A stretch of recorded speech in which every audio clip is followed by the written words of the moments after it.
Сәлем достар. Сіздерге берер ең маңызды кеңесім My best advice for you канал ашыңыз. YouTube'да канал ашыңыз. Қазір сіздерге осы видеода топ 5 reasons ең маңызды 5 себеп көрсетем, не үшін сіз YouTube'да канал ашуыңыз керек. Әсіресе сіз ұстаз болсаңыз, ашыңыз. Оған бастамай жатып, сіздерге айтарым бар. Көп рахмет бәріңізге, менің құрметті ұстаздарым, достарым, коллегаларым. Біздің каналымыз уже 1133 адамнан асып кетті. Өте қысқа уақытта бәрі сіздердің арқаларыңызда. Сіздерге көп рахмет. Сіздер болмасаңыздар бұл каналдың бәрі не үшін керек? Және де әр видео, әр жерде айтылған кеңес бәрі тек қана сіздер үшін, сіздерге пайдалы болу үшін. Бірге Қазақстанды және әлемді жақсартайық. Жақсы жаққа өзгертейік. Кеттік. Бұл видеоны соңына дейін қараңыздар. Өйткені ең соңында керемет сіздерге бір бонус дайындап қойдым. You will like it. Сізге ол өте ұнайды. Және сіздерге өте пайдалы болады. Окей, бастайық. 5 себеп. Не үшін сіз YouTube канал ашуыңыз керек? Біріншісі, қашықтан оқыту, дистанционный обучение. Өздеріңіз көрдіңіздер, карантинға байланысты бәріміз қашықтан оқытуға өттік. Кім біледі ертең карантин тағы бола ма, болмай ма. Бірақ YouTube канал ашу қазіргі уақытта именно дистанционный обучениеға байланысты ең мықты құралдардың бірі болып табылады. Окей. Екіншісі, сіздер керемет ұстазсыздар. Сіздерде қанша жыл тәжірибе бар, дұрыс па? Қанша 30 жыл бар, 40 жыл мұғалім болған ұстаздар бар. Мен кейбір кезде сіздермен сөйлескен кезде таң қаламын да. Апай, ағай, сонша біліміңіз, сонша методикаңыз, әдіс тәсіліңіз бар. Үйретер, берер, бәріне бөлісер. Енді қараңыздар. Сіздерде бір класс бар, 2 класс бар, бірнеше класс бар, дұрыс па? Бір мектеппен жұмыс істейсіздер. Ол керемет. YouTube канал ашудың екінші себебі, сіз тек қана бірнеше класс, бір мектеппен емес, енді бүкіл Қазақстандағы мектептермен, басқа мемлекеттерде, бүкіл әлемдегі оқушыларға, ұстаздарға, адамдарға пайдаңыз тие алады. Қалай? YouTube канал арқылы. Қанша сабақ өтіп тастаңыз жыл сайын, қанша сыныпқа, қанша конференция, семинарға қатыстыңыз. Мен айтқым келгені, біз осыншама тәжірибемізді әртүрлі ойындар, әдіс тәсілдер, қызықты апталықтар өткіздік. Мысалы, қанша қызық сабақтарымыз бар, ашық сабақтарымыз, әртүрлі семинар, конференция. Осы бүкіл тәжірибемізбен бөлісуіміз керек. Мысалы, оқушыларға кейбір қиын тақырыптарды түсіндірдіңіз. Жаңағы кейбір оқушыларыңызды олимпиадаға дайындадыңыз, проектке дайындадыңыз. Осының бәрін видеоға түсіріп, YouTube'ға салып қойсаңыз, қанша адам пайдасын көреді.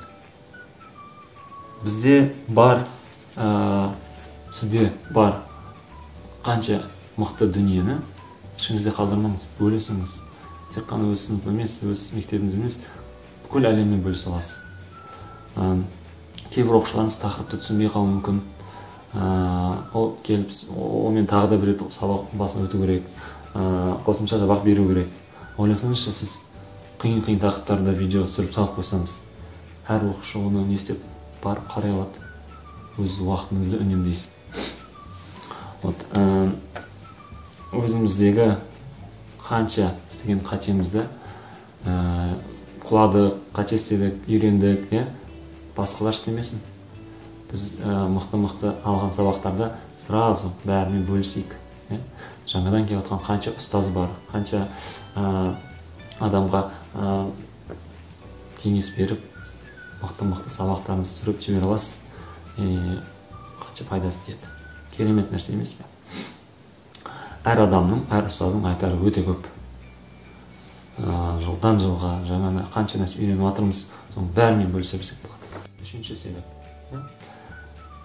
YouTube'қа сіз салған видеолар, олар ешқайда кетпейді. Қанша сіз түсірдіңіз, соларды бәрін топ-топ плейлисттарға салып қойдыңыз, тақырып бойынша. Оның бәрі видеолар бәрі сақталады YouTube'та. Оны қанша жылдан кейін қанша адам оны көре алады. Ойласаңызшы, мысалы сіз бір тақырып өттіңіз, оны 1000 рет қайталай бермейсіз, басынан түсіндіре бермейсіз. Оны қалаған адамдар барып басынан қарай салады. Басқа мектеп, басқа қаладан, басқа мемлекеттен даже адамдар, сіздің тақырыпқа қызыққан адамдар оны қарап, оны түсініп алады. Негізі бұл идея маған осылай келген. Мен ойлағанымда тек қана бірнеше мұғалім, бірнеше оқушымен жұмыс істеп жатырмын ғой. Қанша нәрсе айтып жатырмын, кейбір кезде мықты нәрселер айтуға тырысамын, бірақ тек қана сол адамдармен ол қалып қалады да. Менің арманым бәрі көре алсын ана. Осы жерде отырып, өз үйімде, бір жерде, бір мектепте мыңдаған, миллиондаған адамға пайдам тисін деген мақсатпен бұл нәрсе басталды.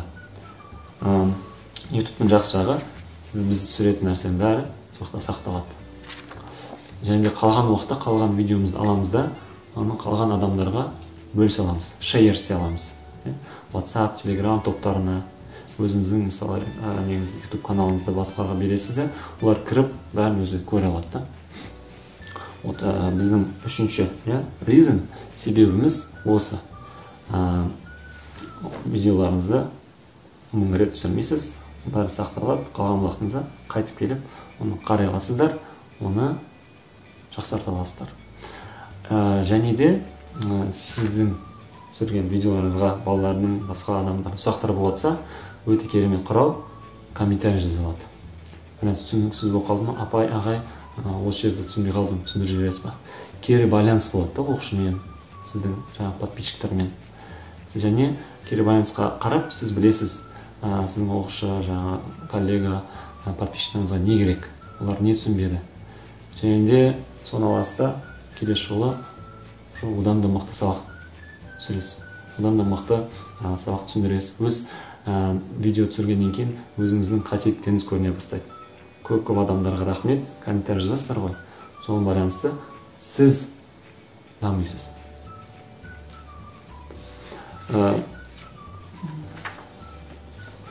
Енді біздің төртінші себебіміз, қысқа айтып шығайын, көп уақытымыз алмас үшін. Ақыл айту. Мотивация. Тек қана біз сабақ, методика, әдіс тәсіл, конференция, солармен бөліспейміз. Өте маңызды бір жағы бар. Бұның біз адамдарға, жастарға, коллегалар, достарымызға бәріне өзіміздің өмірлік бір кеңестеріміз береміз, мотивация береміз. Мысалы, ұстаздар кейбір кезде рухани болуы мүмкін, кеңестер қажетсінеді. Кейбір кезде өте қатты мотивациясыз қалып қаламыз. Ұстаздық қиын нәрсе қой, оңай емес. Кейбір кезде ата-аналармен, басқа да оқушылармен, коллегалармен ұрысып қаласың, түсініспей қаласың, жұмыс көп, документация көп. Бұндай кезде бұл ұстаздарға мотивация керек. Бұны кім береді? Біз бермесек. Қазір істемесек, оны қашан істейміз? The last. Fifth reason, 5-ші себеп. Біз ұстаз болып, біз адам болып, біздің ең маңызды мақсатымыз қандай? Бір ойлап көріңіз, біз өзіміздің өміріміздің соңына келдік. Ол кезде біздің есімізде не болады?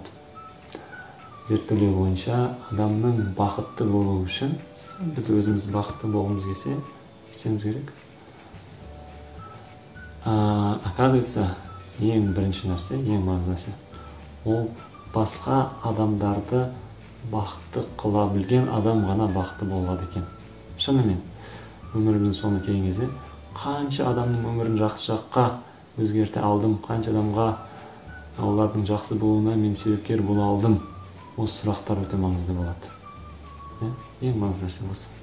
Қазірден бастап осы нәрсені ойлайық.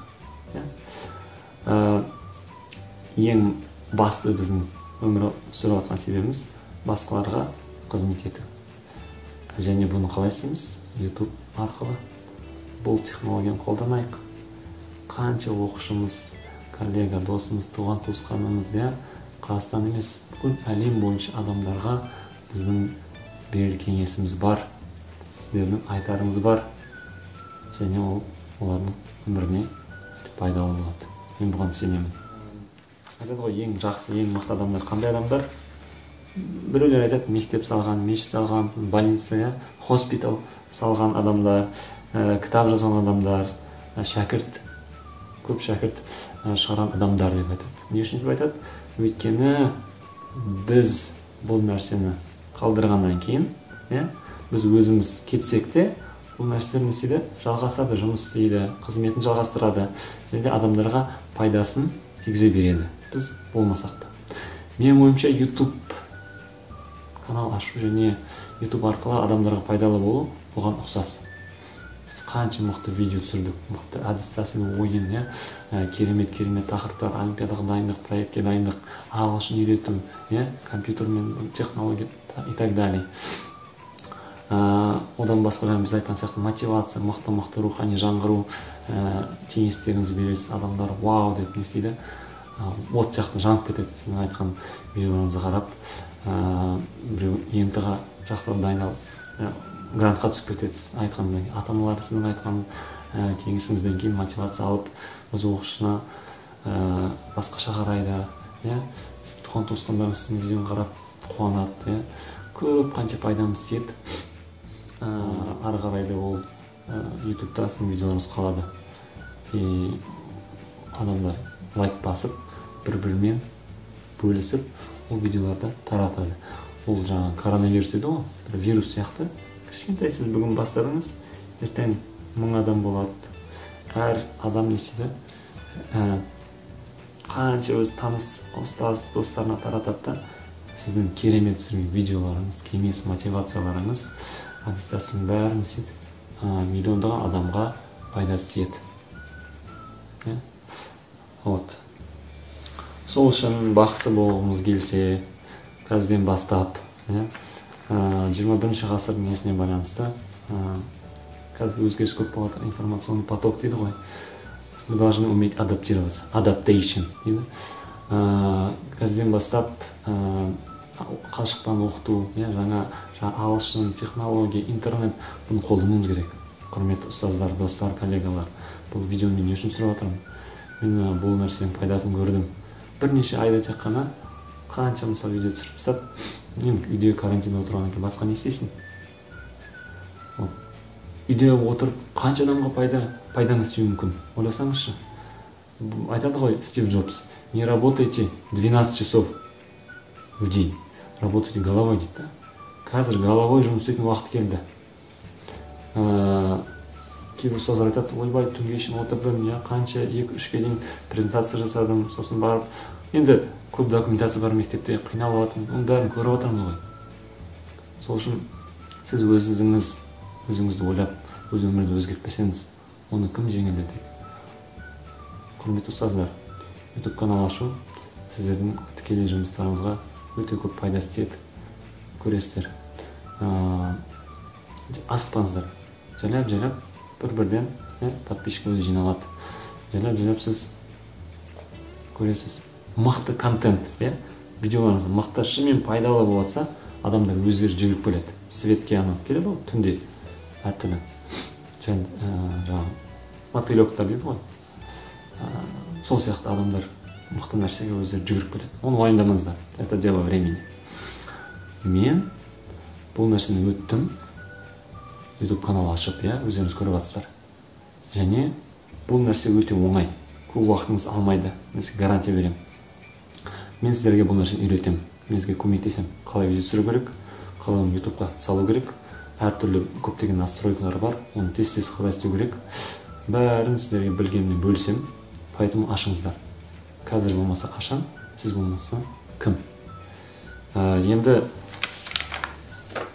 бұл видео түсіру үшін, ютубқа видео салу үшін вообще көп нәрсе керек емес. Соткаңыз болса болды, итого бар, интернет болса болды, и желание, дизайр дейді ғой, қатты жанып тұруымыз керек та. Соңына қарай қосып жіберейін. Жаңағы тек қана өзіңіздің білім беру саласына байланысты емес, ютубты болашақта не істейсіз, одан да басқа мықты салаларды қолдансаңыз болады.